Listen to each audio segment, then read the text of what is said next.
UNgqongqoshe uCele udalule izinyathelo esezithathiwe zithathelwa uNdunankulu wesifundazwe iMpumalanga ngokungasifaki kwakhe isifonyo emngcwabeni wobengungqongqoshe ehhovisi likaMengameli uJackson.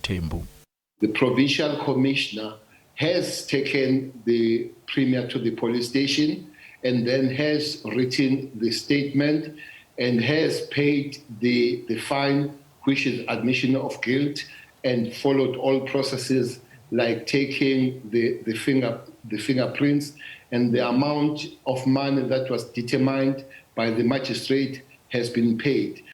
uCele uvumile ukuthi naye ungqongqoshe wamaPhoyisa uke waba nenkinga yokungalandeli ngendlela imigomo yokulwa nalolu bhubhane lwesifo njengoba ayisifake ngendlela engafanele isifonyo. I was told, I think it was once or twice, that I was putting the mask on. Basically here, you must put the mask correct. That's why you must be reminded. And all humans are humans. I was reminded by the people around there that the mask was wrong and the mask was correct. UNgqongqoshe wamaPhoyisa unxuse abantu ukuthi bayithobele imigomo ngoba uma bengayilandeli bangagcina bene-record lobugebengu elingathatha iminyaka ukucima. What happens, Sakina?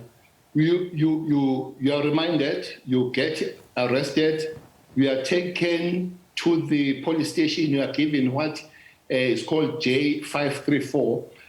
That is an option of you accepting the admission of guilty and putting your records like your fingerprints.